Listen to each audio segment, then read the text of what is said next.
what does that look like? What does a team of paranormal investigators look like? If it was like the A team, man, like what does Um, that look like? I guess you could say, I mean, a paranormal investigation team is, I mean, it could be a mix of, almost anything. When it comes to the way the what people bring to the table. Um, Phenomenal psychic.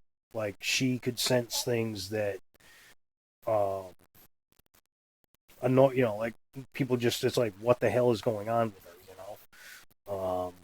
And it's crazy because the connection that her and I had, um, I was kind of like her grounding agent when something would happen. Um, because I'd known her for years, and but I'd known her for so long that like I was basically her grounding agent. She had to leave for personal reasons, but it's okay.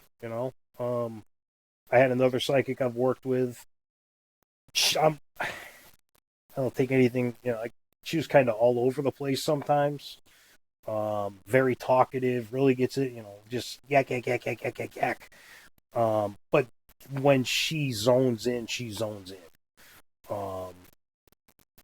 And I mean, she can walk into a location with zero knowledge and give you answers that give answers that I have written on paper from the client, for things Right. like Okay. that. Yeah. Yeah. So Obviously, you don't tell your psychic you meet him. You don't tell them anything about the case before you go in there. oh, absolutely not. Yeah. You walk in, you say, okay, do your thing. You know, in the meantime, like they'll like usually it'll be either myself or another investigator walking with the psychic.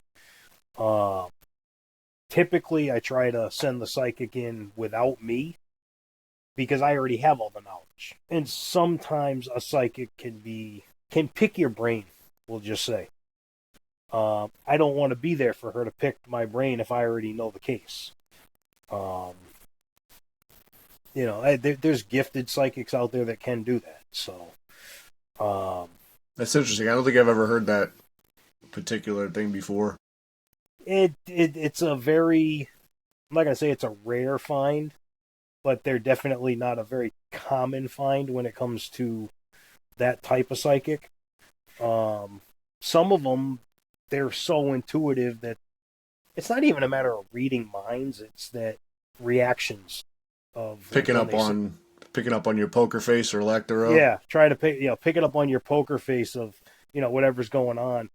But I find that for me, if I don't go with the psychic, it makes it so that I'm not contaminating the case. If I send one of my Makes sense. investigators, I don't even give the investigator the knowledge of the case. But I'll give them a notebook and say, I want you to write down everything our psychic Right. says. Right. And then I'll compare notes afterwards. And I've had psychics that are so spot on, it's scary. Yeah. Just by looking at a tarot book and the cards you dealt out and all this, and it's like, what the hell, you know. I don't know if I want that ability. They can keep that ability. I don't want to see that stuff. I'll stick with me. I'm one of the tech guys. I know how to. I focus on the equipment and the video editing and the evidence clipping and stuff like that. I'll handle the Yeah. tech side. You guys can go handle the that side. I Yeah. don't need that side. I think I told one of my